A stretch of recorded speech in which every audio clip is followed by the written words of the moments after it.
نحمده ونصلي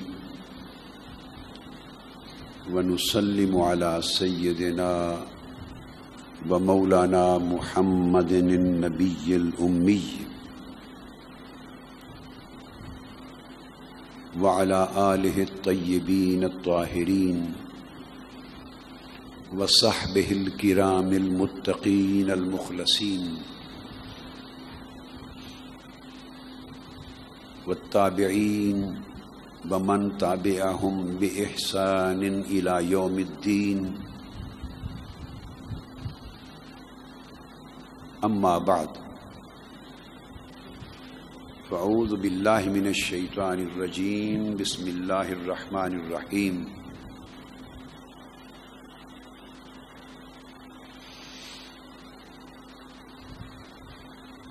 كنتم خير أمة أخرجت للناس تأمرون بالمعروف وتنهون عن المنكر وتؤمنون بالله. صدق الله مولانا العظيم.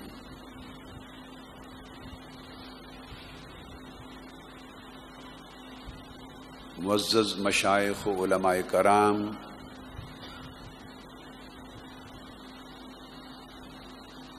محترم معتکفین و معتکفات،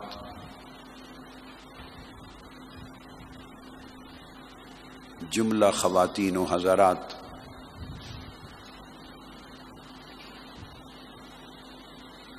اور ARY QTV اور منہاج TV کے نیٹ ورک سے پوری دنیا کے سامعین و سامعات اور ناظرین و ناظرات، الحمدللہ تعالی یہ ماہ رمضان المبارک کا آخری عشرہ ہے،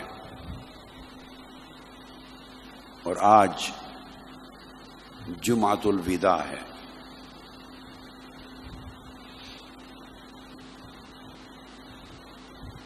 بڑے سعادت مند اور خوش نصیب ہیں وہ لوگ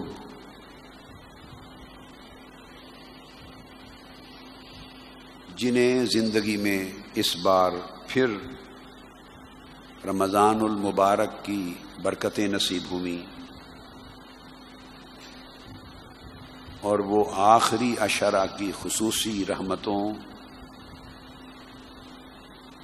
اور سعادتوں سے فیضیاب بھی ہو رہے ہیں۔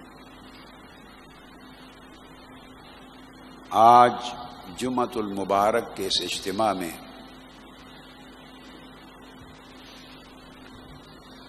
جس موضوع کا میں نے اپنے خطاب کے لیے انتخاب کیا ہے وہ ہے امر بالمعروف اور نہی عن المنکر کی اہمیت۔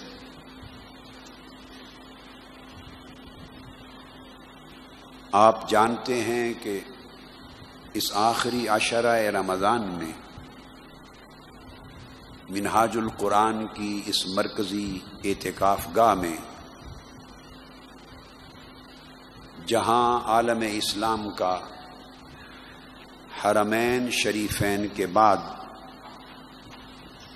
سب سے بڑا اعتکاف ہوتا ہے، اور ہزار کی تعداد میں مرد اور خواتین اللہ رب العزت کے حضور معتکف ہوتے ہیں۔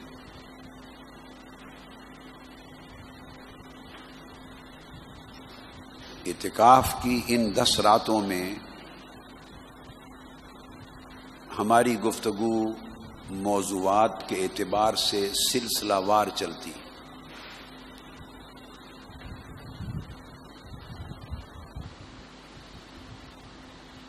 پہلی نشست میں گفتگو ہم نے الحمدللہ تعالی علم کے موضوع پر اور علم کے حقائق اور آداب کی بیان پر کی، اور علم کے موضوع کو احادیث نبوی صلی اللہ علیہ وآلہ وسلم کے علاوہ بطور خاص سیدنا مولا علی المرتضیٰ کرم اللہ وجہہ الکریم کے فرمودات عالیہ کی روشنی میں واضح کیا. چونکہ پہلی شب 21ویں رمضان المبارک کی آپ کی شب شہادت تھی. دوسری رات کی نشست میں ہم نے اس دور کے فتن کا ذکر کیا. وہ فتنے جن کا بیان آقا علیہ الصلوۃ والسلام نے اپنی امت کے آخری زمانوں کے اعتبار سے کیا تھا، ان پر بڑی شرح و بسط کے ساتھ بیان ہوا. آج ان فتنوں کے نقصانات کا امت اپنے لیے تدارک کس طرح کر سکتی ہے. ایک مسلمان انفرادی زندگی میں اور مسلمان معاشرہ اپنی اجتماعی زندگی میں اور امت مسلمہ عالمی سطح پر بین الاقوامی زندگی میں اگر ان تباہ کن اور ہلاکت انگیز فتنوں سے، جو ان فتنوں کے نقصانات سے، ان فتنوں کی ہلاکتوں سے، ان فتنوں کے شر انگیز اثرات سے اپنے آپ کو بچانا چاہے اور اللہ رب العزت کے عذاب سے پناہ لینا چاہے، نجات پانا چاہے، تو کیا تدبیر اختیار کرنا ضروری ہے؟ کون سا راستہ ہے جو اس امت کو عذاب الہی سے بچا سکتا ہے؟ کون سا راستہ ہے جو اس امت کو فتنوں کے ہلاکت انگیز نقصانات سے محفوظ کر سکتا ہے؟ وہ راستہ اللہ رب العزت نے بھی واضح فرما دیا اور حضور نبی اکرم صلی اللہ تعالی علیہ وآلہ وسلم نے بھی بصراحت اور بوضاحت بیان فرما دیا. وہ راستہ امت کے لیے امر بالمعروف نہی عن المنکر کا راستہ ہے، اور اس راستے کو اپنانے کی 3 شرائط ہیں، 3 رکن ہیں، 3 اصول ہیں، جن میں سے 2 کا ذکر انشاءاللہ تعالی آگے 25ویں شب رات کو جو نشست آئے گی اس میں کروں گا، اور ایک بنیادی رکن آج جمعۃ الوداع کے اس موقع پر کر رہا ہوں. حضور نبی اکرم صلی اللہ تعالی علیہ وآلہ وسلم نے اس امت کو اول زمانے سے آخر زمانے تک خیر پر قائم رہنے، ہدایت پر قائم رہنے اور تباہیوں اور ہلاکتوں سے محفوظ رہنے کا نسخہ عطا کیا. وہ قرآن اور سنت نبوی کی شکل میں صلی اللہ علیہ وسلم. قرآن مجید نے فرمایا کنتم خیر امہ اخرجت للناس، اے امت مسلمہ تم بہترین امت ہو، یعنی عالم انسانیت کا سب سے بہتر طبقہ ہو، اور تمہیں تمام لوگوں اور تمام انسانوں کی رہنمائی کے لیے چنا گیا ہے، ظاہر کیا گیا ہے. یہ بات ارشاد فرما کر امت مسلمہ کی اس عظمت، امت مسلمہ کی اس خصوصی شرف، امت مسلمہ کی یہ جو انفرادیت بیان کی گئی ہے، اخرجت للناس، تمام اقوام عالم میں تمہیں نمایاں بلند و بالا مقام دیا گیا ہے. اس کا سبب کیا ہے؟ 3 چیزیں بطور خاص بیان کی ہیں قرآن مجید میں. ایک یہ کہ تأمرون بالمعروف، کہ تمہاری خوبی یہ ہے، اور اس اسلوب بیان سے قرآن مجید نے جو طرز اور اسلوب اختیار کیا ہے بیان کا، اس سے جو سبق ملتا ہے وہ یہ کہ سٹل اگر تم چاہتے ہو کہ عالم انسانیت میں تمہارا مقام اسی طرح بلند و بالا رہے اور تم اسی طرح منتخب امت رہو اور اسی طرح تمہارا شرف اور انفرادیت برقرار رہے اور اسی طرح اللہ کی نعمتوں، رحمتوں، برکتوں اور سعادتوں سے مالا مال ہوتے رہو، جو شان کنتم خیر امت اخرجت للناس میں بیان کی گئی ہے، اگر چاہتے ہو کہ یہ شان ریٹین ہو، برقرار رہے، محفوظ رہے، ابد الاباد تک تم اس شان کے ساتھ متصف رہو اور یہ شان تم سے چھین نہ لی جائے، یہ مقام تم سے سلب نہ کر لیا جائے، تم اسی منصب پر فائز رہو قیامت تک، اگر یہ چاہتے ہو جس شان سے اللہ نے نوازا ہے یہ شان برقرار ہو، تو پھر 3 شرائط کو پورا کرنا ہوگا۔ تأمرون بالمعروف، کہ تم ہمیشہ نیکیوں کا حکم دینے والے بنے رہو، یا فرمایا کہ تم نیکیوں کا حکم دیتے ہو، اگر اس شان کو برقرار رکھنا چاہتے ہو تو ہمیشہ نیکیوں کا حکم دینے والے بنے رہو۔ پھر فرمایا وَتَنْهَوْنَ عَنِ الْمُنْكَرِ، اور تم معاشرے کی بدیوں اور برائیوں سے روکتے ہو، منع کرتے ہو۔ اور سبق یہ ہوا کہ اگر چاہو کہ تمہارا خیر امتن ہونے کا شرف برقرار رہے تو معاشرے کی برائیوں کو روکتے رہو، معاشرے کی برائیوں کے خلاف اپنی جنگ اور جہاد جاری رکھو، اور روکنے کے 3 درجے ہیں۔ فرمایا حدیث پاک میں من رآ منکم منکرا فلیغیرہ بیدہ فإن لم یستطع فبلسانہ فإن لم یستطع فبقلبہ وذلک اضعف الایمان، جو شخص تم میں سے ایک برائی کو دیکھے، من رآ منکم منکرن، ایک برائی کو بھی دیکھے، تو بحیثیت مومن، بحیثیت مسلمان، بحیثیت امت محمدی کا فرد ہونے اور آقا علیہ السلام کا غلام ہونے، بحیثیت خیر الامم کا فرزند ہونے، اس کی ذمہ داری ہے کہ وہ اپنے ہاتھوں سے، اپنی قوت سے اس برائی کا خاتمہ کرے، اسے روکے، اسے بڑھنے نہ دے۔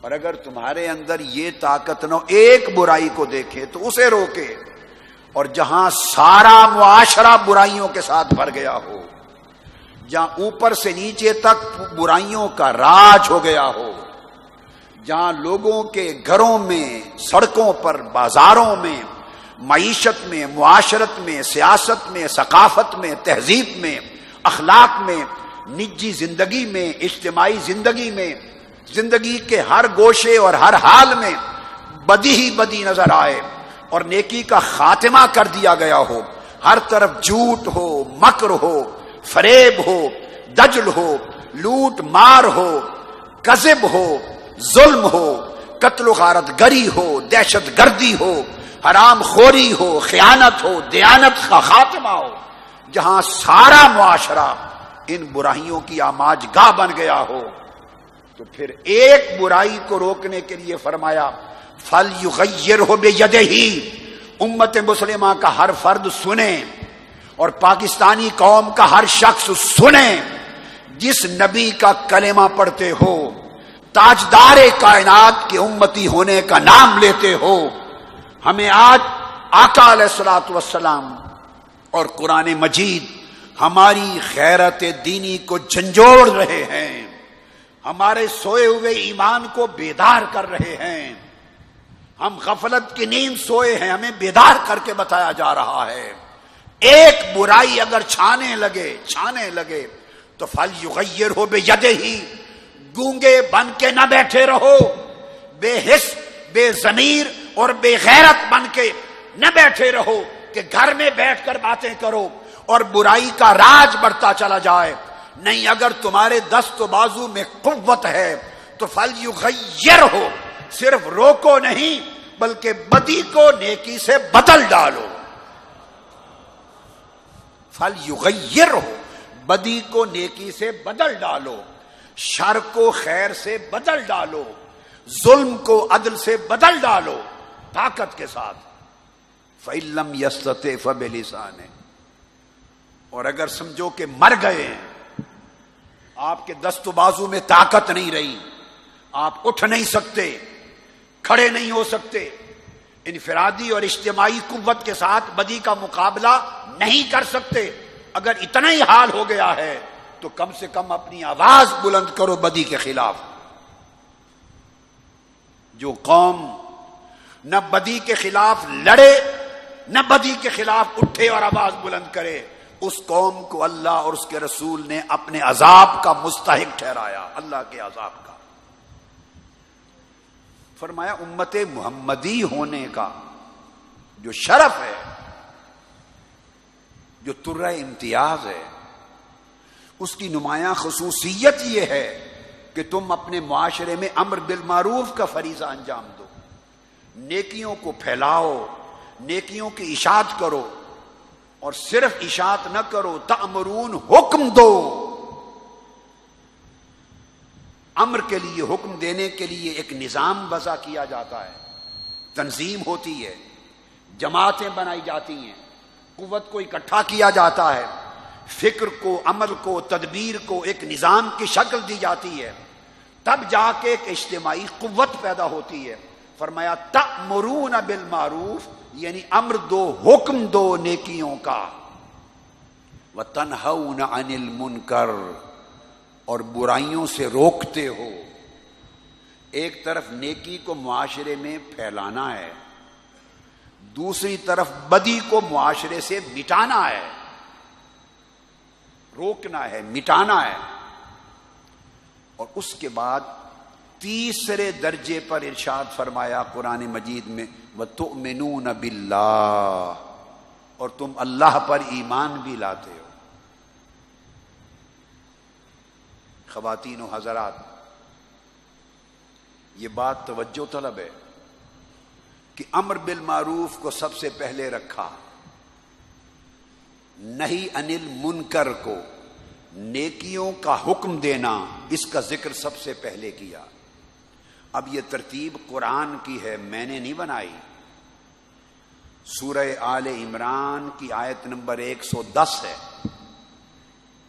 نیکیوں کا حکم دینا، اسے پھیلانا، بڑھانا، قائم کرنا، طاقت دینا، ظاہر کرنا، اور نیکیوں کے نظام کو بپا کرنا پہلے نمبر پہ رکھا.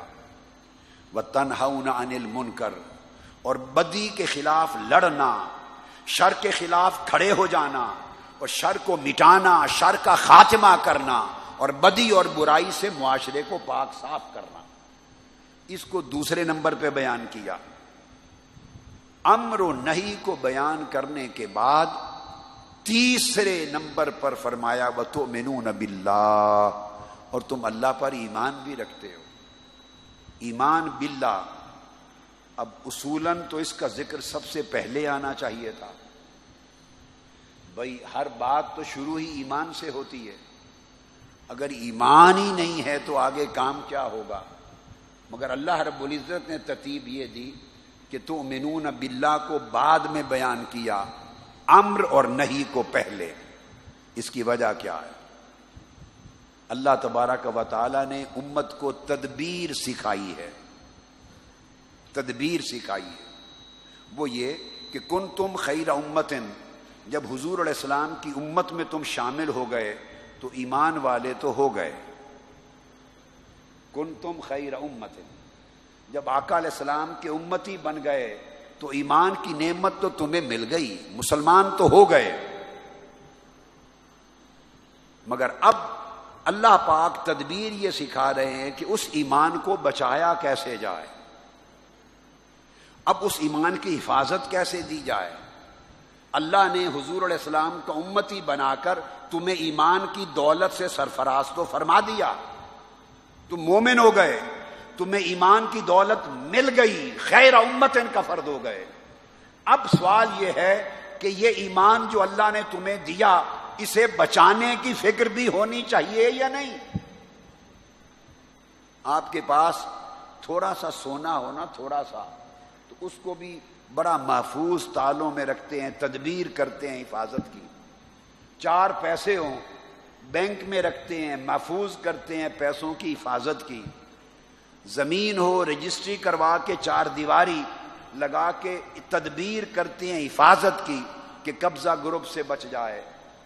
کوئی دولت، نعمت، قیمت کی چیز، قدر و قیمت کی چیز آپ کے پاس ہو، کپڑے اچھے ہوں تو گرد و غبار سے بچانے کی تدبیر کرتے ہیں۔ ہر شے جس کی کوئی قدر ہے، قیمت ہے، اس کو بچانے کی تدبیر کی جاتی ہے، اور تدبیریں آپ وضع کرتے ہیں۔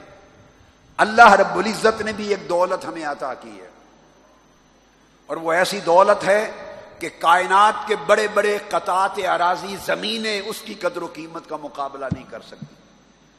اس کائنات کے بڑے بڑے محلات، زیورات، سونا، چاندی، پیسہ، دولت، حکومت، اقتدار، کوئی بڑی سے بڑی قیمتی دولت اس دولت کا مقابلہ نہیں کر سکتی جس دولت سے اللہ رب العزت نے ہمیں بہرہ یاب فرمایا۔ اور وہ دولت کیا ہے؟ وہ دولت ایمان ہے۔ وہ دولت کیا ہے؟ بولیے، وہ دولت ایمان ہے۔ اور وہ دولت ایمان جو آقا علیہ السلام نے عطا کی، وہ دولت ایمان یہ نہ سمجھیں کہ فقط صحابہ کرام کو دی تھی، نہیں، صحابہ کرام تو بڑے دولت مند تھے ایمان کے باب میں۔ ان کو تو دولت اتنی ملی کہ کائنات کے کسی دور میں کوئی طبقہ بھی اتنی دولت ایمان سے مالا مال نہ ہوگا جتنی صحابہ کرام کو عطا کی۔ مگر آقا علیہ الصلوۃ والسلام نے فرمایا کہ میرے اللہ نے اس دولت ایمان کے عطا کرنے میں آخری زمانے کے میری امت کو بھی محروم نہیں چھوڑا۔ وہ دولت ایمان تمہیں بھی اسی طرح فراوانی سے دی ہے جس طرح امت اور تاریخ اسلام کے دور اول کے لوگوں کو دی تھی۔ ارشاد فرمایا آقا علیہ الصلوۃ والسلام نے حدیث پاک میں، حضرت انس بن مالک رضی اللہ تعالیٰ عنہ روایت کرتے ہیں، فرمایا مثل امتی مثل المطر، میری امت کی مثال بارش کے قطروں کی طرح ہے۔ یعنی ایمان اور اللہ کی رحمت اور اللہ کی بخشش اور اللہ کی مغفرت اور اللہ کا ثواب، اللہ کی طرف سے اجر اور اس کی عطا اور اس کی رحمتیں، اس کی نعمتیں، اس کی شفقتیں، یہ اللہ پاک ایمان کے دولت میری امت پہ اس طرح مسلسل کرتا رہتا ہے جیسے ایک مسلسل بارش برستی ہے اور اس کے قطرے تسلسل کے ساتھ زمین کو بھگوتے رہتے ہیں۔ فرمایا میری امت کی مثال پر ایمان کی دولت اور رحمت کی دولت اور اللہ کے کرم اور بخشش کی دولت کا حساب اسی طرح ہے جیسے بارش ہوتی ہے۔ اور پھر فرمایا لا یدرا اولہ خیر ام آخرہ، فرمایا کہ معلوم نہیں کہ میری امت کا پہلا زمانہ بہتر ہوگا یا آخری زمانہ بہتر ہوگا۔ معلوم نہیں کہ میری امت کا پہلا زمانہ بہتر ہوگا یا آخری زمانہ بہتر ہوگا۔ یعنی آخری زمانے کے لوگوں کو آقا علیہ الصلوۃ والسلام ترغیب دے رہے ہیں، کہیں یہ نہ سمجھنا کہ ہم پہلے زمانوں میں نہ ہوئے، آخر زمانے میں ہوئے تو شاید اللہ کے کرم کا خزانہ کم ہو گیا ہوگا، نہیں، شاید اللہ کی رحمت کا برسنا کم ہو گیا ہوگا، نہیں، شاید اللہ کی عطائیں کم ہو گئی ہوں گی، نہیں۔ فرمایا میری امت پر اللہ کی عطائیں، اللہ کی رحمتیں، اللہ کی بخششیں، اللہ کی نوازشیں اسی طرح مسلسل ہیں جیسے بارش کے قطرات مسلسل گرتے رہتے ہیں۔ فرمایا تمہیں کیا خبر، لا یدرا یعنی تمہیں اندازہ نہیں، اولہ خیرن خیرن ام آخرہ کہ پہلے زمانے کا حال بہتر تھا یا آخری زمانے کا حال بہتر تھا، جس کا مطلب یہ ہے کہ اللہ اپنی عطاؤں میں آخری زمانے میں بھی کمی نہیں فرمائے گا، اللہ اپنی رحمت میں آخری زمانے کے لوگوں کے لیے بھی کمی نہیں فرمائے گا۔ اور ایک اور حدیث میں سے امام احمد بن حنبل نے مسند میں، امام ترمذی نے جامع میں، اور امام بزار نے اپنے مصنف میں روایت کیا اور اپنے مسند میں۔ اب حضرت عبد الرحمن الحضرمی روایت کرتے ہیں، فرماتے ہیں کہ آقا علیہ السلام نے فرمایا ان من امتی قوما یؤتون مثل اجور اولہم، کہ میری امت کے آخری زمانے میں بھی ایسے لوگ ہوں گے کہ انہیں ان کے اعمال کا اجر اتنا ہی دیا جائے گا جتنا پہلے زمانے کے لوگوں کو عطا کیا گیا تھا۔ مبارک ہو اے اہل ایمان، اے اہل اسلام، اے غلامان مصطفیٰ۔ آقا فرماتے ان من امتی، اگر کسی اور کی امت ہوتی تو خدا کے کرم کا عالم یہ نہ ہوتا، یہ شرف، یہ انفرادیت، یہ امتیاز ان من امتی میری امت ہونے کے سبب سے ہے، چونکہ تم میری امت ہو اور میں نے رب سے مانگا تھا کہ مولا کسی زمانے میں میری امت پہ تیرا کرم کم نہ ہو، سو اس نے مجھے وعدہ کیا انا اعطیناک الکوثر، میرے حبیب ہم نے تمہیں ساری خیرات، ساری حسنات، ساری برکات، ان کی اتنی کثرت عطا کی کہ ابو بکر و عمر کا زمانہ ہو یا قیامت کے قریب کا زمانہ ہو، اللہ کی رحمتیں اور آپ کی شفقتیں آپ کی امت پر یکساں برستی چلی جائیں گی۔ کسی زمانے میں خدا کا کرم کم نہ ہوگا، کسی دور میں اللہ کی رحمت کم نہ ہوگی اگر ہم خود اس کے کم ہو جانے کا باعث نہ بنے، اگر ہم خود اس کے کم ہو جانے کا باعث نہ بنے۔ تو پھر فرمایا آقا علیہ السلام نے کہ میری امت میں ایسے لوگ ہوں گے کہ ان کو ان کے اعمال کے اجر اتنے دیے جائیں گے، اتنے ہی دیے جائیں گے جتنے پہلے زمانوں اور اول زمانے کے لوگوں کو دیے گئے تھے۔ اسے بھی امام احمد ابن حنبل نے مسند میں روایت کیا اور امام حیثمی نے مجمع الزوائد میں اور ائمہ حدیث نے۔ پھر اسی طرح دوسری روایت میں آقا علیہ السلام نے فرمایا، بڑی توجہ طلب ہیں یہ الفاظ، بڑی توجہ طلب۔ آقا علیہ السلام نے فرمایا انہ سیکون فی آخر ہذہ الامہ، آقا علیہ السلام نے فرمایا انہ سیکون فی آخر ہذہ الامۃ قوم، فرمایا میری امت، یہ امت، آقا فرما رہے ہیں میری یہ امت۔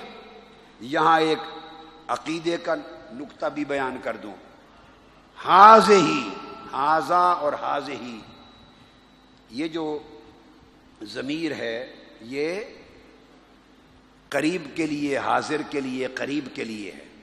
کوئی چیز سامنے ہو تو پھر ہذا ہذہ ہی کہتے ہیں، اور کوئی چیز دور ہو تو پھر ذالک تلک کہتے ہیں۔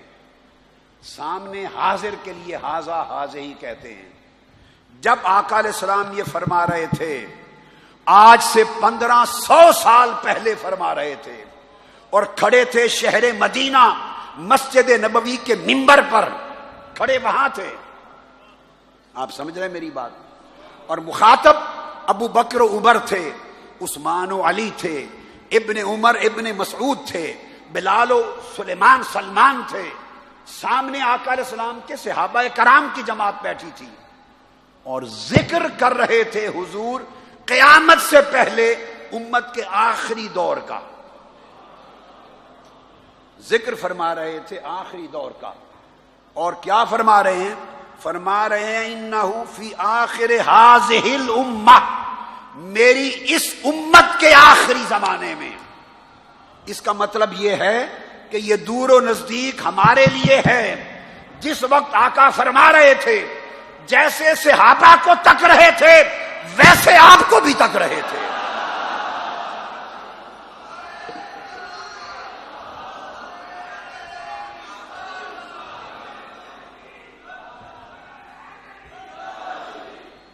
ہاذہ الامہ کہنے کا مطلب یہ ہوا جیسے سامنے بیٹھے ہوئے صحابہ سے خطاب فرما رہے تھے اسی طرح یہ فرما رہے تھے ان سیکون فی آخر ہاذہ الامہ.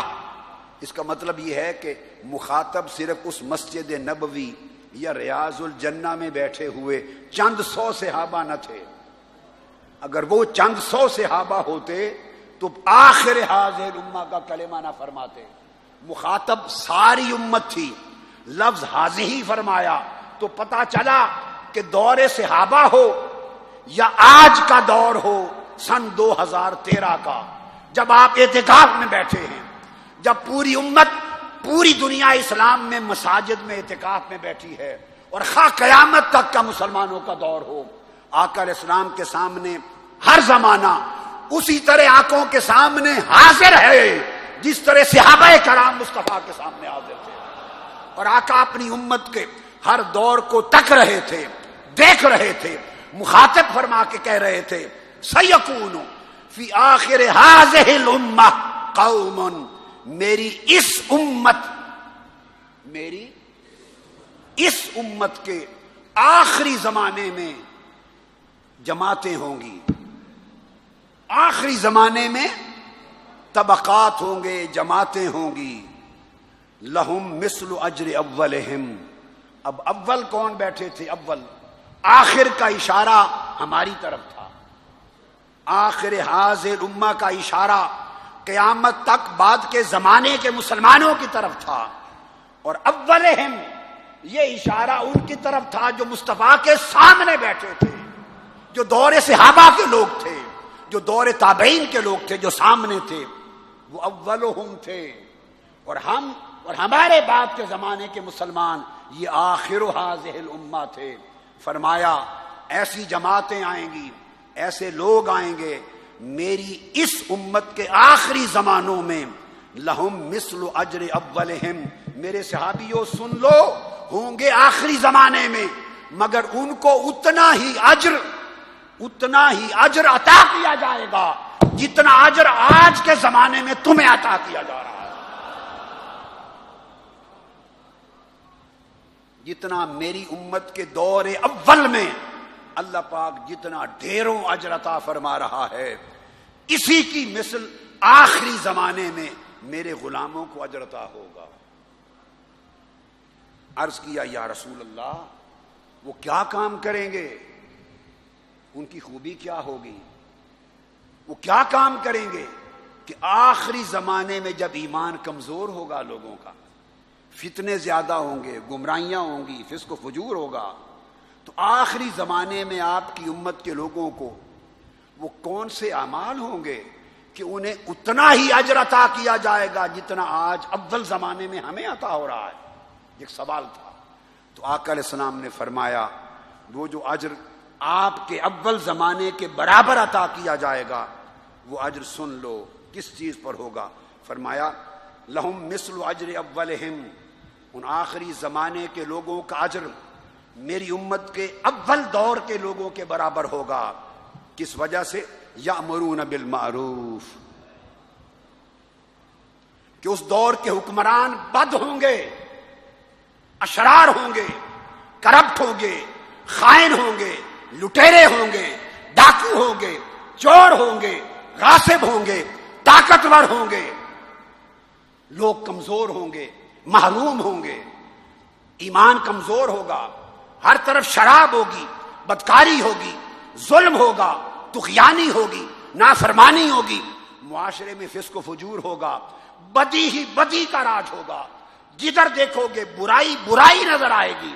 مگر ایسے ماحول میں وہ لوگ میری امت میں زندہ ہوں گے کہ یأمرون بالمعروف, وہ اس معاشرے کی بدی کی ہوا کے پیچھے نہیں چلیں گے بلکہ ڈٹ کے کھڑے ہو جائیں گے اور نیکی کا جھنڈا بلند کریں گے اور نیکیوں کا حکم دیں گے. وَيَنْهَوْنَ عَنِ الْمُنْكَرِ, اور بدی کے خلاف جنگ لڑیں گے، بدی کے خلاف سینہ سپر ہو جائیں گے، اٹھ کر جہاد کریں گے، انقلابی جد و جہد کریں گے، نیکی کو بلند کرنے اور بدی کو مٹانے کے لیے۔ اور صرف امر بالمعروف اور نہی عن المنکر کی بات نہیں کی۔ ٹیشو دینا، ٹیشو، یہ بھی سنیں، ورنہ کوئی یہ بھی کہہ سکتا ہے کہ فقط تبلیغ کرنے سے یہ فریضہ ادا ہو گیا اور اجر برابر مل گئے۔ نہیں، فرمایا ایک تو یہ کہ نیکی کا حکم دیں گے اور بدی کو روکیں گے، یہ تو ایک بات فرمائی، اور فرمایا صرف یہ نہیں، ان کو جو پہلے زمانوں کے برابر اجر دیا جا رہا ہے، اتنا عظیم مرتبہ دیا جا رہا ہے، تو خالی تبلیغ سے نہیں ہوگا۔ امر بالمعروف اس کی بنیاد ہوگی، اس کا رکن اول ہوگا۔ ان کو اتنا بڑا اجر کہ وہ دور صحابہ اور دور تابعین جیسا اجر پائے آقا کی امت۔ ایک تو امر بالمعروف اور نہی عن المنکر کی دعوت ہوگی، اور دوسرا کیا ہوگا جو انہیں اس مقام پر پہنچایا جائے گا۔ فرمایا وَيُقَاتِلُونَ أَهْلَ الْفِتَنِ، جو اس دور میں فتنے بپا کرنے والے ہوں گے ان کے خلاف ڈٹ کر جنگ لڑیں گے۔ فتنے بپا کرنے والوں کے خلاف ڈٹ کر جنگ لڑیں گے، یعنی وہ محض تبلیغی لوگ نہیں ہوں گے، وہ انقلابی لوگ ہوں گے۔ ان کا کام فقط تبلیغ نہیں ہوگا، فقط تقریر نہیں ہوگا، ان کا کام فقط امر بالمعروف و نہی عن المنکر نہیں ہوگا، بلکہ وَيُقَاتِلُونَ أَهْلَ الْفِتَنِ، یہ حدیث پاک ہے جس کو امام بہقی نے روایت کیا۔ فرمایا کہ وہ اہل فتن، جن لوگوں نے فتنہ بپا کیا ہوگا اس دور میں۔ فتنہ کون بپا کرتا ہے؟ طاقتور لوگ، اقتدار والے لوگ، سلطنت والے لوگ، پیسے والے لوگ، جو مضبوط مستحکم طاقتور ہوتے ہیں، انفلوئنشل لوگ، وہ جو طاقتور لوگ فتنے بپا کریں گے، یہ کمزور اور غریب ہو کر بھی ان کے خلاف ڈٹ جائیں گے، خواہ وہ اجتماع کر کے ڈٹے، خواہ وہ مارچ کر کے ڈٹے۔ یقاتلون اہل الفتن، ارے چپ کر کے گھر بیٹھنے والوں، تمہیں اول زمانے کا اجر نہیں ملے گا، اجر انہی کو ملے گا جو گھروں سے نکلیں گے، اجر انہی کو ملے گا جو مصطفیٰ کا دین بچانے کے لیے اور خیانت کے خاتمے کے لیے مارچ کریں گے، جنگ لڑیں گے، جہاد کریں گے، جد و جہد کریں گے، علم حق بلند کریں گے۔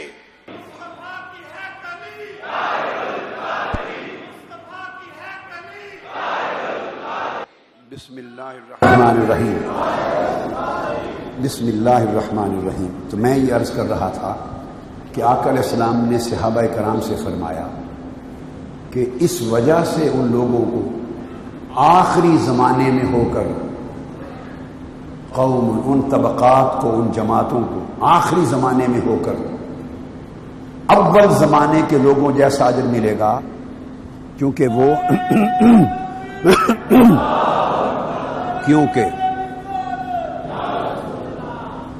ان کو اتنا عظیم اجر اس وجہ سے ملے گا کیونکہ وہ نیکی کو سربلند کرنے، بدی کو مٹانے کے لیے ہر وقت سرگرداں رہیں گے، محنت کریں گے۔ وَيُقَاتِلُونَ أَهْلَ الْفِتَنِ، اور ڈریں گے نہیں۔ جن لوگوں نے اس دور میں معاشرے میں، سوسائٹی میں، ملک میں، مسلمانوں میں فتنے بپا کیے، ان کے خلاف سینہ سپر ہو کر جنگ لڑیں گے، بھلے وہ غریب ہوں، بھلے وہ کمزور ہوں، مگر ڈٹ جائیں گے۔ اور جنگ لڑنے سے یہ معنی سمجھ لیں، دہشت گردی کی جنگ نہیں ہوگی، وہ دہشت گرد نہیں ہوں گے، کسی کا خون نہیں بہائیں گے، کسی کا گھر نہیں لوٹیں گے، کسی کی عزت نہیں لوٹیں گے، ایک گملہ بھی نہیں توڑیں گے، درخت کا ایک پتا بھی نہیں توڑیں گے۔ وہ مصطفیٰ کے غلام اگر 5 دن بھی ننگے آسمان کے نیچے لاکھوں کی تعداد میں بیٹھیں گے تو پلٹیں گے ایک پائی کا نقصان کیے بغیر، اتنے پرامن ہوں گے، اتنے پرامن ہوں گے۔ کیونکہ دہشت گردی کا کوئی تعلق اسلام اور حضور کی امت کے ساتھ نہیں. اور پھر سوال ہوا کیا یہی دو خوبیاں ہوں گی؟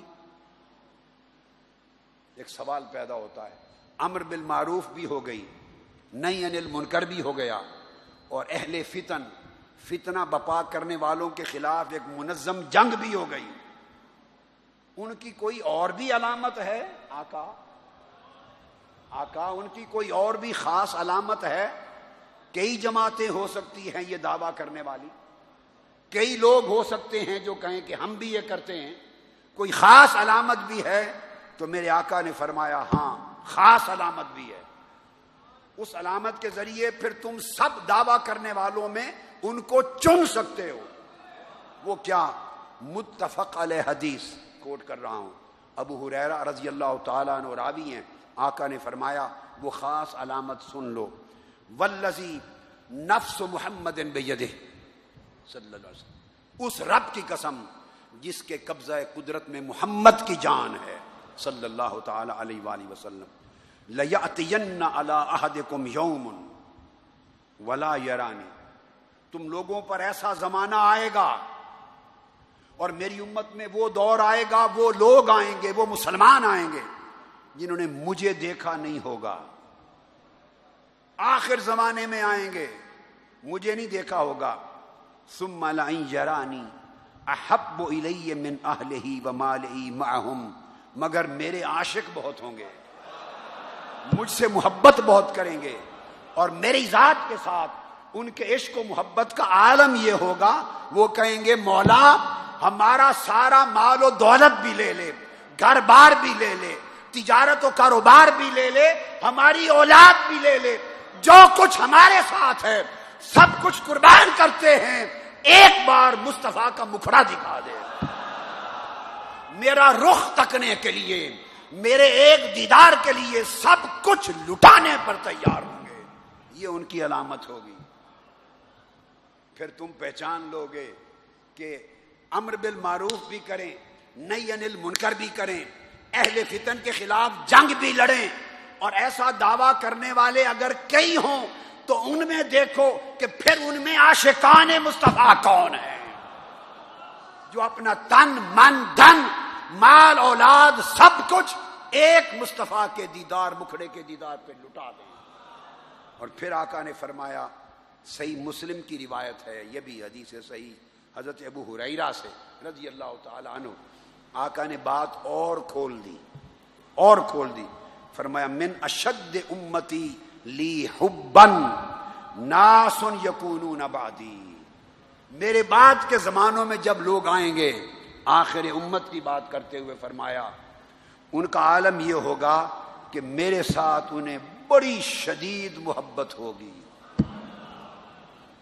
شدید محبت ہوگی، بلکہ من اشد امتی لی حبا، شدید بھی تھوڑی ہے، شدید سے بڑھ کر مجنونانہ محبت ہوگی، وہ مجنوں کی طرح میرے عاشق ہوں گے. یکونون بعدی، مجھے دیکھا نہیں ہوگا، میری باتیں سنی ہوں گی، میری زلفوں کے تذکرے سنیں گے، میری پیاری پیاری آنکھوں کا تذکرہ سنیں گے، میرے اٹھنے بیٹھنے کے انداز سنیں گے، میرے رخسار، میرا چہرہ، میرے لب، میرے ہاتھ، میری حدیثیں، میرے بیان، میرے شب و روز کے احوال سنیں گے، اور سن سن کر میرے اتنے عاشق ہوں گے کہیں گے یود احدہم لو رآنی بأہلہ ومالہ، ان میں سے ایک ایک شخص یہ کہے گا کہ مولا میرا سب کچھ لے لے، ایک مکھڑا مصطفیٰ کا دکھا دے، میری مال و دولت اور اولاد و اہل و عیال اگر سب کچھ بھی لٹ جائے، حضور کا ایک دیدار نصیب ہو جائے تو وہ اس کے لیے تڑپیں گے.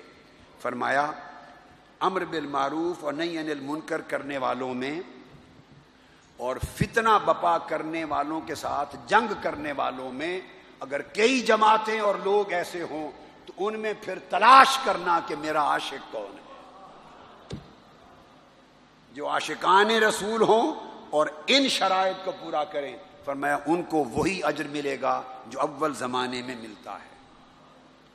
اب یہ امر بالمعروف اور نہی عن المنکر اور دین حق کی اقامت کے لیے اٹھنا یہ عمل اللہ تبارک و تعالیٰ کو اتنا پسند ہے کہ اسی سورہ آل عمران میں اللہ پاک نے اہل کتاب کا ذکر فرمایا. اہل کتاب جو آقا علیہ السلام کے زمانے تک یا آپ کے زمانے اقدس سے پہلے مومن تھے، جو اہل کتاب پہلے مومن تھے، جب آقا علیہ السلام تشریف لے آئے تو پھر ایمان کی ایک ہی شرط اور ایک ہی پیمانہ رہ گیا، جو حضور پر ایمان لائے تو مومن ہے، جو حضور پر ایمان نہ لائے وہ کافر. پھر پیمانہ بدل گیا. آقا علیہ السلام کی بعثت پاک سے پہلے اس زمانے تک قرآن مجید نے مؤمنین اہل کتاب کا ذکر کیا. اب دیکھیے چند خوبیوں کو سنیے تاکہ ہم بھی ان کو اپنائیں کہ اہل کتاب میں سے بھی جو لوگ اس طرح کے تھے اللہ نے ان سے پیار کیا.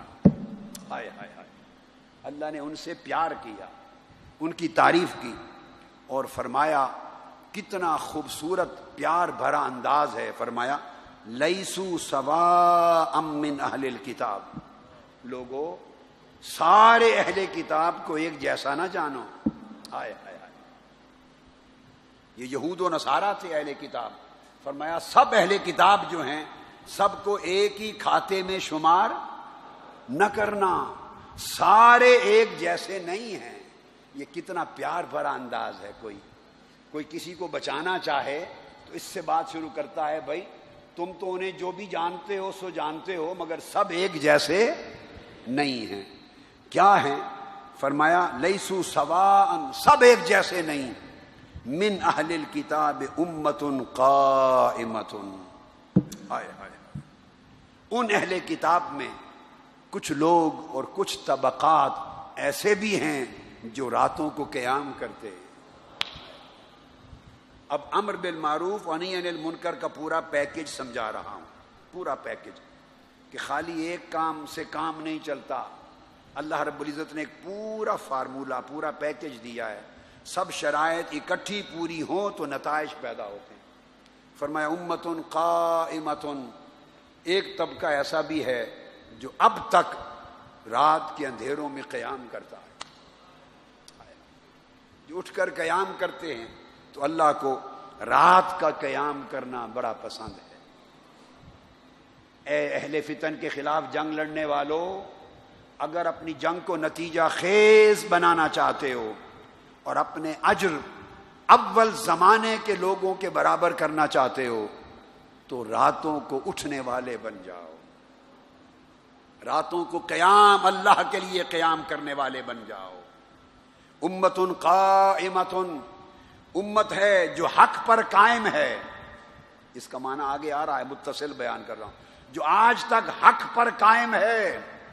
یتلون آیات اللہ آناء اللیل، ایسی امت، ایسا طبقہ ہے جو آج بھی قائم ہے حق پر اور راتوں کو اٹھ کر قیام کر کے اللہ کی آیتوں کی تلاوت کرتے ہیں. آج تک ان میں سے کچھ لوگ قائم ہیں حق پر، اور حق پر قائم ہونے کے ساتھ ان کی علامت کیا ہے؟ یتلون آیات اللہ آناء اللیل، اور جب رات کے اندھیرے چھا جاتے ہیں تو پھر اٹھ کر قیام بھی کرتے ہیں اور میری آیتوں کو تلاوت کرتے ہیں رات کے اندھیروں میں. وہم یسجدون، اور رات کے اندھیروں میں میرے حضور سجدہ ریزی بھی کرتے ہیں. ایک شرط بیان کی کہ ایک طبقہ ایسا ہے جو آج تک حق پر قائم ہے، حق پر قائم ہے. دوسری شرط، رات کو اٹھ کر قیام کرتے اور میری آیتوں کو تلاوت کرتے ہیں. اور تیسرا، میرے حضور رات کو سر بسجود ہوتے. اور چوتھا، یؤمنون باللہ والیوم الآخر، اور اللہ اور آخرت پر جیسے ان کے پیغمبروں نے انہیں تعلیم دی اس پر آج تک ایمان رکھتے ہیں. وَيَأْمُرُونَ بِالْمَعْرُوفِ وَيَنْهَوْنَ عَنِ الْمُنْكَرِ، اور وہ اچھائی کا، نیکی کا حکم دیتے ہیں اپنے معاشرے میں، اپنے اہل مذہب میں، اپنی سوسائٹی میں، اور برائیوں سے روکتے ہیں. یعنی انہوں نے امر اور نہی کا فریضہ ترک نہیں کیا، آج بھی لڑتے ہیں حق کو سچ کو پھیلانے کے لیے اور بدی اور باطل کو مٹانے کے لیے. وَيُسَارِعُونَ فِي الْخَيْرَاتِ، اور جب نیکی کے معاملات آ جائیں تو سب سے آگے بڑھ جاتے ہیں. خیرات کا معاملہ آ جائے، یہ خیرات کا معاملہ جب آ جائے تو سب سے آگے بڑھ جاتے ہیں. اس نقطے پر آج رات بات کروں گا اور آپ کا امتحان لینا چاہتا ہوں. اتریں گے پورے؟ رات کو بات ہوگی تراویح کے بعد. یسارعون فی الخیرات، اور خیرات کے معاملے میں سب سے آگے بڑھ جاتے ہیں. انتظار کر رہے ہیں، خود کو تیار کریں. رات کو بات کریں گے کہ مسارعت خیرات میں کیسے ہوتی ہے. آقا نے فرمایا مجھ سے محبت کرتے ہیں، مال و دولت اولاد اہل و عیال سب کچھ لٹ جائے تب بھی ان کا عشق مجھ سے کم نہیں ہوتا. میرے دیدار کے طالب رہتے ہیں، حق پر قائم رہتے ہیں، راتوں کو تلاوت کرتے ہیں. یہ اب اہل کتاب کی مومنین کی بات شروع ہو گئی. سجدہ ریز ہوتے ہیں، قیام لیل کرتے ہیں، اور پھر امر بالمعروف کا فریضہ جاری رکھتے ہیں، نہی عن المنکر کرتے ہیں، ہتھیار نہیں ڈال دیتے، بدی کو دیکھ کر مایوس ہو کر بیٹھ نہیں جاتے، ڈٹ کر کھڑے ہو جاتے ہیں اور حق کے پرچم بلند کرنے کے لیے جہاد کرتے ہیں، اور خیرات کے کاموں میں سب سے آگے بڑھتے ہیں. اور فرمایا وَأُولَٰئِكَ مِنَ الصَّالِحِينَ، اور یہ صالحین میں سے ہیں، یہ صالحین میں سے ہیں. اب اندازہ کر لیں، اگر پہلے دور کے مومنین اہل کتاب کی اللہ نے تعریف کر کے انہیں صالحین کہا تو اس میں بھی امر بالمعروف اور نہی عن المنکر کو سر فہرست رکھا. یہ سارا ارشاد فرما کر اس سے قبل حضور علیہ الصلوۃ والسلام کی امت کو خطاب کیا. فرمایا وَلْتَكُمْ 104 نمبر آیت آل عمران میں، وَلْتَكُمْ مِنْكُمْ أُمَّةٌ، یہاں فرمایا تھا نا من اہل الکتاب امۃ قائمہ، کہ وہ پرانے مومنین اہل کتاب میں بھی ایک امت ہے اب تک جو حق پر قائم ہے. سنا کر فرمایا جب اہل کتاب کے ان پہلے دور کے مومنین میں ایک طبقہ ہمیشہ حق پر قائم رہا اور امر بالمعروف اور نہی عن المنکر کا فریضہ ادا کرتا رہا اور میں نے ان سے پیار کیا، تو اے میرے محبوب کے غلاموں، تم میں بھی چاہیے کہ قیامت تک ایک طبقہ انہی خوبیوں پر قائم رہے. فرمایا وَلْتَكُمْ مِنْكُمْ أُمَّةٌ، تم میں بھی ایک جماعت ایک طبقہ ایسا ضرور باقی رہے، ہونا چاہیے، یدعون الی الخیر، جو لوگوں کو خیر کی دعوت دیتے رہیں. یہ نہیں کہ خود نماز پڑھ لی، خود تلاوت کر لی، بچے بے پرواہ ہیں، آنکھوں کے سامنے بچے بے نمازی ہو رہے ہیں، بچے بری فلمیں دیکھ رہے ہیں، بے حیائی کی طرف جا رہے ہیں، دین سے دور جا رہے ہیں، اور لاڈ میں اپنے بچوں کو دین کی طرف لانے کی دعوت نہیں دیتے، تو تم نے معاشرے میں بھلائی کا کیا فروغ دینا ہے؟ یدعون الی الخیر، سب سے پہلے دعوت الی الخیر دیتے ہیں، اور خیر کی دعوت کی ابتدا اپنے گھر سے ہوتی ہے، اپنے بیوی بچوں سے ہوتی ہے، اپنی اولاد و بنات سے ہوتی ہے، پھر اپنے پوتوں اور نواسوں سے ہوتی ہے. جو شخص اپنے گھر کے افراد کو جو آپ کے اہل خانہ ہیں، اپنی بیوی بچے، اپنی اولاد ہے، جو انہیں خیر پر قائم کرنے کی دعوت نہیں دیتا، اسے گھر سے باہر دین کی دعوت دینے کا کوئی حق نہیں ہے. گھر کی کشتی ڈوبی جا رہی ہو اور باہر امام جبے پہن کر بڑے واز تبلیغیں کی جا رہی ہوں، ایسے کردار پر قیامت کے دن گریبان پکڑ لیا جائے گا. قوا انفسکم واہلیکم نارا، بھائی پہلے گھر والوں کو دوزخ سے بچاؤ، پہلے اولاد اور بچوں کو دین سکھاؤ، پہلے انہیں مصطفیٰ کا غلام بناؤ، پہلے ان کی تربیت کرو اور ان کو دعوت الی الخیر کے ذریعے اس نیک راہ پہ لگاؤ، پھر گھر سے باہر کسی اور کو دعوت دو اور امر و نہی کا فریضہ انجام دو. تو فرمایا وَلْتَكُمْ مِنْكُمْ أُمَّةٌ، ایسے لوگ، ایسی جماعت تم میں ہمیشہ قائم رہے جو خیر کی دعوت دیتی رہے، وَيَأْمُرُونَ بِالْمَعْرُوفِ، اور جو نیکیوں کا حکم دیتی رہے، وَيَنْهَوْنَ عَنِ الْمُنْكَرِ، اور جو بدی کو روکتی رہے، اولئک ھم المفلحون، یہی لوگ ہی فلاح پانے والے ہوں گے، انہی کو فلاح ملے گی، انہی کو کامیابی ملے گی، انہی کو کامرانی ملے گی، آپ ہی سرخرو ہوں گے اور آپ ہی اللہ کے عذاب سے بچیں گے۔ جب یہ ساری چیزیں ارشاد فرما دیں، اب آقا علیہ الصلوۃ والسلام نے حدیث پاک میں اس کو مزید ایلیبوریٹ کیا۔ حضرت معاویہ رضی اللہ تعالیٰ عنہ اس حدیث کے راوی ہیں، حدیث بخاری اور مسلم کی ہے، متفق علیہ۔ قال سمعت النبی صلی اللہ علیہ وآلہ وسلم یقول، فرماتے ہیں کہ میں نے اپنے کانوں سے سنا کہ آقا علیہ السلام نے فرمایا، لا یزال من امتی امت قائمۃ بامر اللہ، کہ قیامت تک ہر دور میں میری امت میں ایک جماعت ہمیشہ حق پر قائم رہے گی۔ اب اس جماعت کا کوئی نام نہیں ہے، چونکہ 15 صدیاں گزری، ہر صدی میں جماعت کا ہونا لازم ہے، ہر صدی میں ایک جماعت کا ہونا، اور قیامت تک رہے گی۔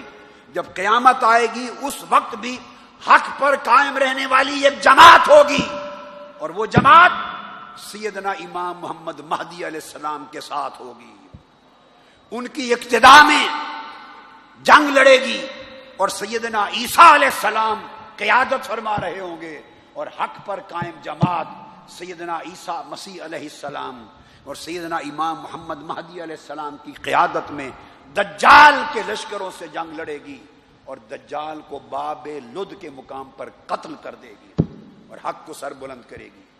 امت قائمۃ بامر اللہ، ہر دور میں آقا نے فرمایا میری ایک امت قائم رہے گی۔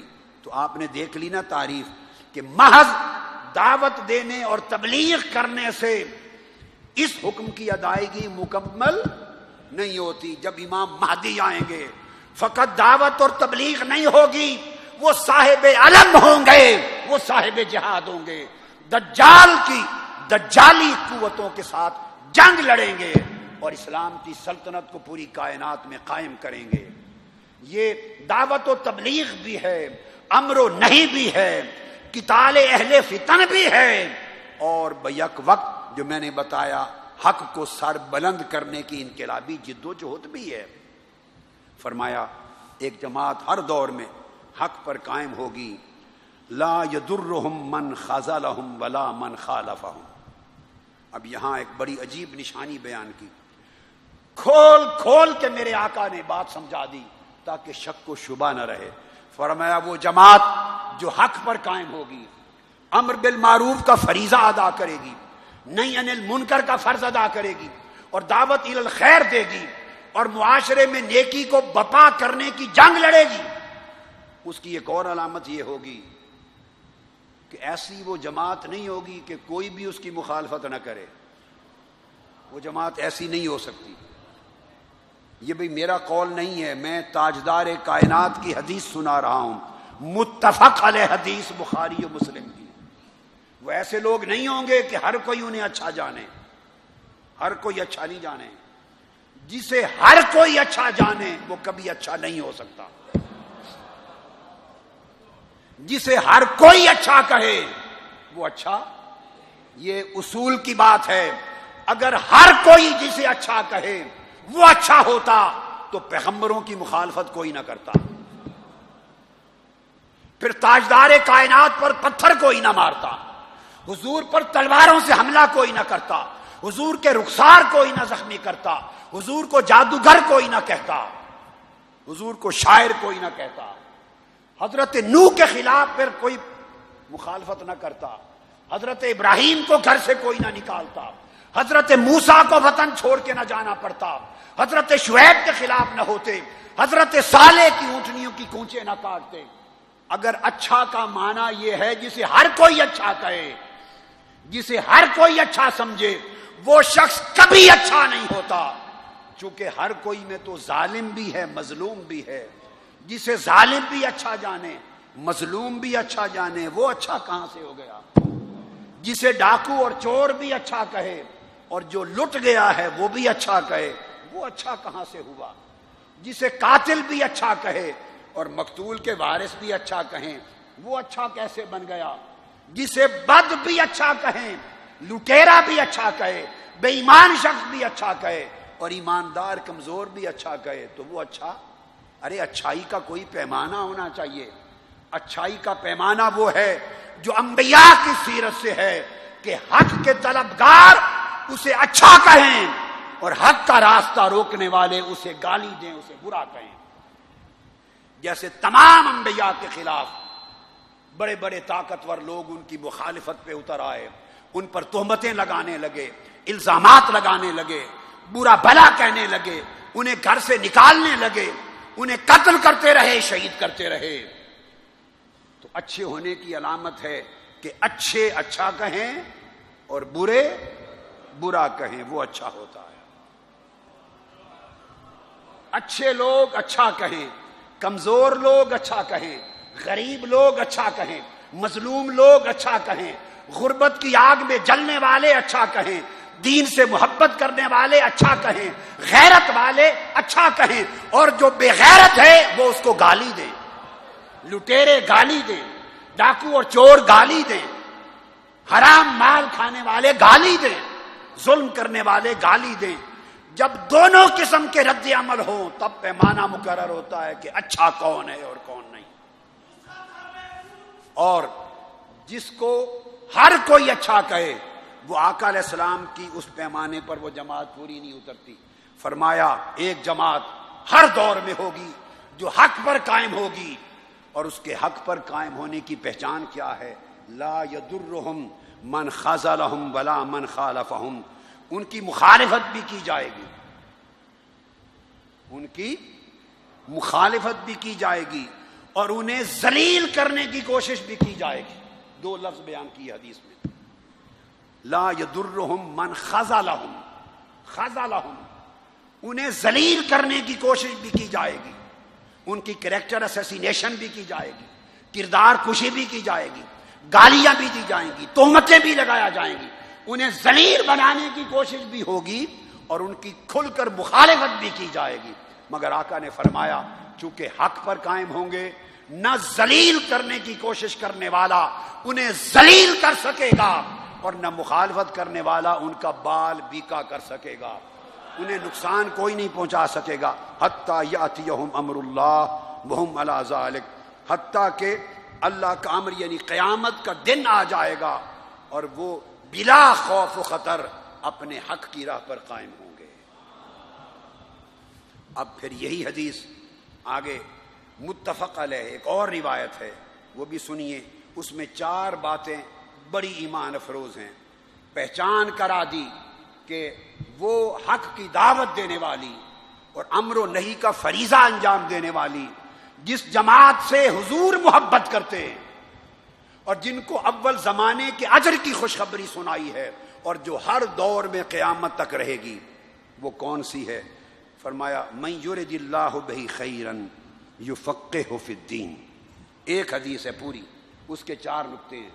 اللہ پاک ان سے اگر جن سے ارادہ کرے گا خیر کا، ان کو دین کے علم اور فقہ میں مہارت عطا کر دے گا۔ تو پہلی شرط تو یہ ہے کہ محض ان پڑھ نہیں ہونے چاہیے، محض سادہ نہیں ہونے چاہیے، بلکہ دین کی معرفت، دین کا علم اور دین میں تفقہ ہونا چاہیے۔ وہاں سے علم اور فقہ دین کے چشمے بھی پھوٹیں، دین کے علم اور فقہ کے چشمے بھی پھوٹیں۔ اللہ اگر ارادہ کرتا ہے خیر کا کسی کے ساتھ تو اس کو تفقہ فی الدین دیتا ہے، وہاں سے علم دین کے چشمے بھی پھوٹتے ہیں۔ ایک بات۔ اچھا، اس کے بعد دوسری چیز فرمائی وَإِنَّمَا أَنَا قَاسِمٌ وَاللَّهُ يُعْطِي۔ پھر اس جماعت کی پہچان یہ ہونی چاہیے کہ ان کا عقیدہ یہ ہو کہ عطا اللہ کرتا ہے مگر ملتا وسیلہ مصطفیٰ سے ہے۔ یہ دوسری بات فرمائی۔ اگر کسی کا یہ عقیدہ نہیں تو وہ جماعت نہیں ہے جس کا اشارہ تاجدار کائنات فرما رہے ہیں۔ انما انا قاسم، فرمایا ایک تو یہ کہ علم اور فقہ کے چشمے پھوٹیں، اور دوسرا یہ کہ وہ میری تقسیم سے لیں، کہیں اور سے نہ لیں.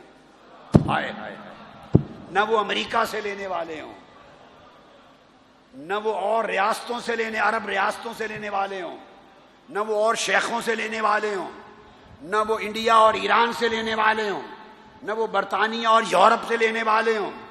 خدا جانے کہاں کہاں سے کون لیتا ہے. وہ کہیں سے نہ لیں.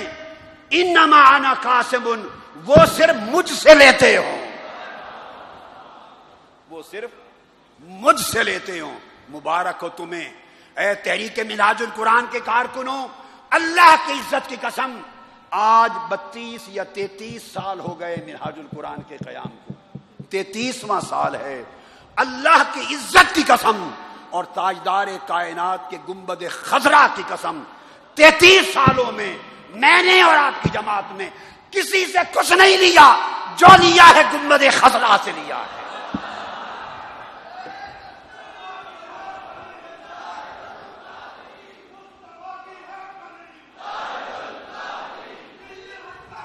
اور ہمارا عقیدہ، ہمارا وتیرہ، ہمارا طریقہ یہ ہے کہ دیتا اللہ ہے اور تقسیم مصطفیٰ کرتے ہیں. ہم اللہ کی عطا کو تقسیم مصطفیٰ سے لیتے ہیں، اللہ کی عطا کو دست مصطفیٰ سے لیتے ہیں. کیا میں نے کہا؟ اللہ کی عطا کو. اور کل مسلمانوں کے لیے سبق ہے، عالم اسلام کے لیے سبق، کل پاکستانیوں کے لیے سبق، جملہ غلامان مصطفیٰ کے لیے سبق، 18 کروڑ پاکستانیوں کے لیے اور 1.5 ارب امت محمدی کے افراد کے لیے سبق کہ ہم عقیدہ یہ ہے جو آقا نے فرمایا. متفق علیہ حدیث ہے بخاری مسلم کی، جو میں نے آپ کو سنا دی، صحیح بخاری مسلم کی. بخاری شریف کتاب العلم حدیث نمبر 71 اور مسلم شریف کتاب الامارہ اور حدیث نمبر 1037. بخاری مسلم کی متفق علیہ. آقا نے اصول بتا دیا، جماعت کی پہچان بتا دی اور عقیدہ صحیح بتا دیا. فرمایا انما انا قاسم. کوئی یہ نہ سمجھے کہ ہمیں کوئی اور دیتا ہے. نہیں، قاسم کہتے ہیں تقسیم کرنے والا. آپ کو کس سے ملتا ہے؟ جو تقسیم کرتا ہے.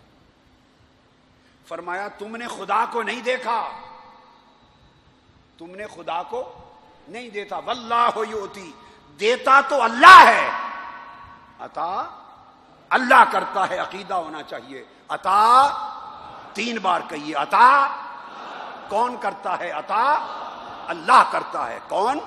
عطا اللہ کرتا ہے. عطا اللہ کرتا ہے. عطا اللہ کرتا ہے. اب کہو مگر اس کی عطا کو تقسیم مصطفیٰ کرتے ہیں. کہیے اللہ کی عطا کو تقسیم مصطفیٰ کرتے ہیں.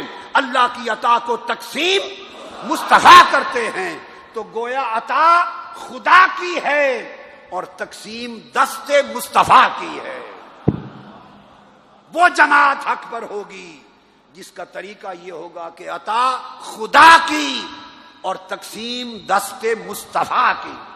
جو دست مصطفیٰ کو درمیان سے نکال دے اور تقسیم مصطفیٰ کو نکال دے اور وسیلہ مصطفیٰ کو درمیان سے نکال دے اور واسطہ مصطفیٰ سے نکال دے اور ڈائریکٹ خدا کی عطا کی بات کرے، مصطفیٰ نے فرمایا خبردار، وہ میری جماعت نہیں ہوگی،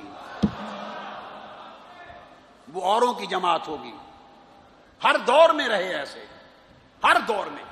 میری جماعت جو قائمتن علی الحق، جو حق پر قائم رہنے والی ہے اور جنہیں پہلے زمانوں کا ساجر ملے گا، ان کی یہ بھی شرط ہوگی کہ وہ خدا کی عطا کو اور تقسیم مصطفیٰ کو مانتے ہوں گے. عطا خدا بذریعہ مصطفیٰ، عطا خدا بذریعہ مصطفیٰ. اس سبق کو دوہرا لیں کل پاکستانی لوگ. عطا خدا بذریعہ مصطفیٰ. اور یہ میری بات نہیں ہے. اگر میری بات ہوتی تو میں آپ سے کہتا بے شک اٹھا کے پھینک دو، دیوار پہ مار دو. میری کیا مجال کہ دین میں کوئی اپنی طرف سے بات کروں. نہیں، میرے آقا علیہ السلام نے کی. بخاری اور مسلم میں انما انا قاسم، بے شک تقسیم صرف میں ہی کرتا ہوں. آقا نے فرمایا بے شک تقسیم صرف میں ہی کرتا ہوں، دائیں بائیں مت گھومو پھرو، کچھ نہیں ملے گا، تقسیم مصطفیٰ کی ہے۔ واللہ یؤتی، عطا خدا کرتا ہے۔ دو خوبیاں ہو گئیں، پھر تیسری فرمائی ولن یزال ولن تزال هذه الامة قائمة على امر اللہ، اور قیامت تک ہر دور میں اس امت کا ایک طبقہ اللہ کے امر اور حق پر قائم رہے گا۔ ولن تزال هذه الامة قائمة، قیامت تک ہر دور میں اس امت کا ایک طبقہ حق پر قائم رہے گا، اور اس کی خوبی کیا ہوگی، پہچان کیا ہوگی، اس کی مخالفت بھی کی جائے گی۔ بار بار بخاری مسلم کی متفق علیہ حدیث بتا رہی ہے کہ جس کی مخالفت کوئی بھی نہ کرے وہ جماعت نہیں ہے جس کا ذکر مصطفیٰ نے فرمایا صلی اللہ علیہ وسلم۔ وہ قائمۃ بامر اللہ نہیں ہے، جس کی کوئی مخالفت نہ کرے، ہر کوئی پسند کرے، اپنے پرائے ہر کوئی تعریف کرے، تو ہر کسی نے تو بھئی مصطفیٰ کی تعریف نہیں کی۔ وہاں بھی ابو جہل و ابو لہب تھے، اور ہزاروں لاکھوں کفار و مشرکین تھے، اور ہزاروں منافقین تھے۔ اگر ہر کوئی تعریف کرتا تو غزوہ بدر کیوں ہوتی؟ ہر کوئی مانتا تو جنگ احد کیوں ہوتی؟ اگر ہر کوئی حضور کو مانتا تو جنگ خندق کیوں ہوتی؟ پیٹ پر پتھر باندھ کر خندق کیوں کھودتے؟ اگر ہر کوئی حضور کی تعریف کرتا تو حدیبیہ کے میدان سے 1500 صحابہ کو لے کے میرے آقا واپس کیوں چلے جاتے؟ غزوہ حنین کیوں ہوتا؟ غزوہ طائف کیوں ہوتا؟ ارے ہر کوئی تو خدا کو نہیں مانتا۔ 6 ارب انسان ہیں اس دھرتی پر، کتنے؟ اور اللہ کو صحیح ماننے والے صرف 1.5 ارب ہیں، تو 2/3 ڈبل تعداد تو خدا کو نہیں مانتی، تو آپ کی جماعت کو ہر کوئی کیسے مانے گا؟ اگر آپ سمجھے کہ ہر کوئی ہمیں مانے، ہر کوئی تعریف کرے، تو ہر کوئی تو خدا کو نہیں مانتا۔ بھائی لوگوں نے اپنے خدا بنا رکھے ہیں۔ 6 ارب میں 1.5 ارب خدا کو ماننے والے مسلمان ہیں، باقیوں کا دین جدا ہے، دین اسلام کو نہیں مانتے، قرآن کو نہیں مانتے، نبوت مصطفیٰ کو نہیں مانتے۔ میری بات سمجھ گئے نا؟ ہر کسی نے بھائی حسین کو نہیں مانا، 72 تن شہید کر دیے، آپ کیسے توقع کرے کہ ہر کوئی آپ کو مانے؟ جس کو ہر کوئی مانے وہ سچا نہیں ہو سکتا، وہ سچا، اس کا مطلب ہے وہ گڈ مڈ ہے، گول مول ہے، ادھر بھی ہے ادھر بھی، ہر ایک کو خوش رکھتا ہے۔ لا الہ الا ولا الہ الا، ادھر ملتا ہے تو ان کی بولی بولتا ہے تاکہ یہ تعریف کریں، ان سے ملتا ہے تو ان کی بولی بولتا ہے وہ تعریف کریں۔ جس کو ہر کوئی مانے وہ کبھی سچا نہیں ہوتا، سچا وہ ہے جس کی بولی ایک رہے، خواہ کوئی مانے یا نہ مانے۔ تو فرمایا لا یضرہم من خالفہم، ان کی مخالفت بھی ہوگی، کی جائے گی، تو مخالفت کا ہونا حق ہے، ضروری ہے، واجب ہے۔ اگر آپ کی مخالفت نہ ہو اور آپ کو ذلیل کرنے کے ہتھ کنڈے نہ ہوں تو اس کا مطلب ہے خود آپ کی دال میں کالا کالا ہے، حق میں آمیزش ہے باطل کی۔ اور اگر کھرا سچ ہوگا، کیا کھرا سچ ہوگا، تو پھر ماننے، حق چاہنے والے مانیں گے، باطل چاہنے والے مخالفت کریں گے۔ مگر اللہ نے فرمایا جتنی مخالفت بھی کوئی کرتا پھرے، لا یضرہم، حق پر جو لوگ قائم ہیں ان کو نقصان کوئی نہیں پہنچائے گا۔ پھر صحیح مسلم میں اور مسند احمد بن حنبل میں ایک اور حدیث، میں دورا کر درجنوں احادیث صحیحہ بخاری مسلم کی سنا رہا ہوں تاکہ شک نہ رہے اس امر کے تعین میں۔ پھر آقا نے فرمایا لا تزال طائفۃ من امتی قائمۃ بامر اللہ، قیامت تک میری امت میں ایک طبقہ، ایک جماعت ہر دور میں، ہر زمانے میں قائم رہی، چلے آئے گی، چلتی رہے گی، قائم رہے گی حق پر۔ لا یضرہم من خذلہم، انہیں ذلیل کرنے کی، بدنام کرنے کی بھی بڑی کوشش کی جائے گی اور ان کی مخالفت بھی بے پناہ کی جائے گی، مگر لا یضرہم، نہ انہیں ذلیل کرنے کے برے ارادے کرنے والا، نہ انہیں ذلیل کر سکے گا، نہ مخالفت کرنے والا اس مخالفت سے انہیں نقصان پہنچا سکے گا، ان کا بال بھی بیکا نہیں ہوگا۔ حتی یأتی امر اللہ وہم ظاہرون علی الناس، حتیٰ کہ قیامت کا دن آ جائے گا اور وہ ہمیشہ حق پر ہی قائم رہیں گے، وہ ہمیشہ حق پر ہی قائم رہیں گے۔ اب اسی حدیث کو امام ترمذی نے حدیث حسن صحیح کہہ کے مسلم احمد کے علاوہ حضرت ثوبان سے بھی روایت کیا، فرمایا لا تزال طائفۃ من امتی ظاہرین علی الحق، قیامت تک ہر دور میں میری امت کا ایک طبقہ، ایک جماعت حق پر قائم رہے گی، حق کا جھنڈا بلند کرتی رہے گی، حق کا نعرہ بلند کرتی رہے گی، حق کو فروغ دینے کے لیے جنگ لڑتی رہے گی اور باطل سے ٹکراتی رہے گی، ان کی مخالفت بھی ہوگی، انہیں ذلیل کرنے کی کوششیں بھی ہوں گی، مگر فرمایا لا یضرہم من خذلہم، ایسا کرنے والے ان کا بال بھی بیکا نہیں کر سکیں گے، حتی یأتی امر اللہ وہم کذالک، حتیٰ کہ قیامت کا دن آ جائے گا اور وہ لوگ حق پر اسی طرح جرأت کے ساتھ قائم و دائم ہوں گے۔ پھر حضرت جابر بن سمرہ رضی اللہ تعالیٰ عنہ، ان سے بھی روایت ہے، اس کو بھی امام مسلم اور امام احمد بن حنبل نے روایت کیا، حدیث صحیح، انہ قال لن یبرح ھذا الدین قائما یقاتل علیہ عصابۃ من المسلمین حتی تقوم الساعہ، فرمایا کہ یہ دین اسلام ہمیشہ قائم رہے گا، دین اسلام ہمیشہ قائم رہے گا، اور وجہ یہ ہوگی کہ ہر دور میں قیامت تک کوئی نہ کوئی ایک جماعت اس دین کو قائم رکھنے کے لیے جنگ لڑتی رہے گی، دعوت دیتی رہے گی، امر و نہی کا فریضہ ادا کرتی رہے گی، اور لفظ ارشاد فرمائے یقاتل علیہ عصابۃ من المسلمین، اور اس دین کی حقانیت کے لیے فتنہ گر لوگوں کے خلاف جنگ کرتی رہے گی۔ میں زور دے رہا ہوں، صرف تبلیغ نہیں، صرف تبلیغ نہیں، صرف دعوت نہیں، صرف امر اور نہی نہیں، دعوت بھی دے گی، امر و نہی کا فریضہ بھی ہوگا، مگر یقاتل اہل الفتن، اہل فتن سے جنگ بھی لڑیں گے، اور اسی طرح یقاتل علیہ عصابۃ من المسلمین، وہ جماعت، مسلمانوں کی جماعت دین کی حفاظت کے لیے جنگ بھی لڑتی رہے گی، مقابلہ بھی کرتی رہے گی، باطل قوتوں سے ٹکراتی بھی رہے گی۔ اس وجہ سے اللہ پاک خواہ وہ تھوڑے ہوں یا زیادہ، ہر دور میں اللہ اپنے دین کو قائم رکھے گا۔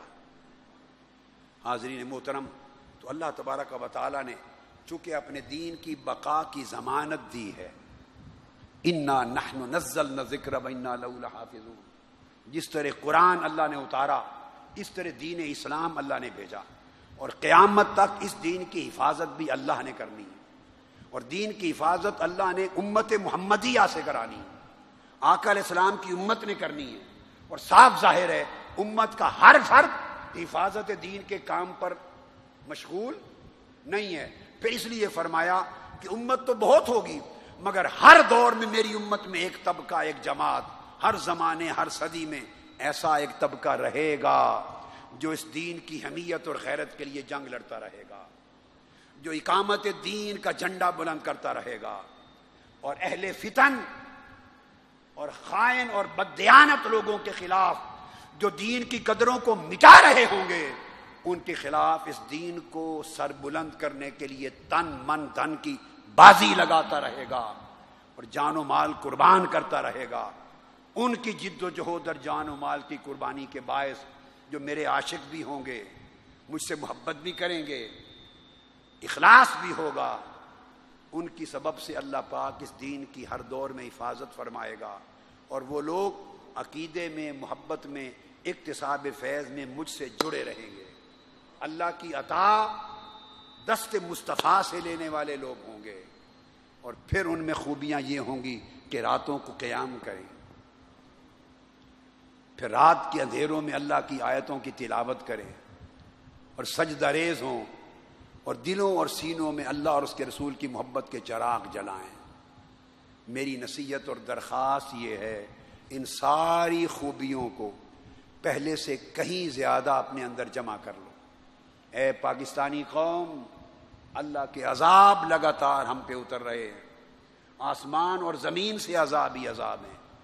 اشرار کا غلبہ ہے، اخیار دب گئے. اگر اللہ کے عذابوں سے بچنا چاہتے ہو اور خیر کی طرف لوٹنا چاہتے ہو تو اپنے اندر وہ خوبیاں پیدا کرو جن خوبیوں کا اللہ اور اللہ کے رسول نے ذکر کیا ہے، اور اللہ کا خوف پیدا کرو، اللہ کی سچی بندگی پیدا کرو، اللہ کی عبادت اور تابعداری میں آ جاؤ، آقا علیہ السلام کے عشق و محبت اور صحیح وفاداری میں آ جاؤ، راتوں کا قیام کرو، تلاوت آیات کرو، قرآن کے پیغام کو سمجھو، سیکھو، اپنی زندگی میں نافذ کرو، اپنی اولاد پہ نافذ کرو، اپنے معاشرے میں نافذ کرو. اور اس کے پیغام میں عبادت کے ساتھ خوش اخلاقی ہے، لوگوں سے خوش خلقی کے ساتھ. میرے 2-3 خطاب انشاءاللہ آگے اخلاق حسنہ پہ آئیں گے کہ معاشرے کے حقوق کیا ہیں. تو دین ایک پورا پیکج ہے، ایک کلیت ہے، ایک ٹوٹیلٹی ہے. اسے کل کے طور پہ زندگیوں میں نافذ کرو. اللہ رب العزت کی رحمتیں، بخششیں اور برکتیں موسلا دھار بارش کی طرح ہمارے اوپر آئیں گی. اللہ پاک جو کچھ ہم نے کہا اور سنا اس پر دل و جان سے کاملاً عمل کرنے کی توفیق عطا فرمائے. وما علینا الا البلاغ.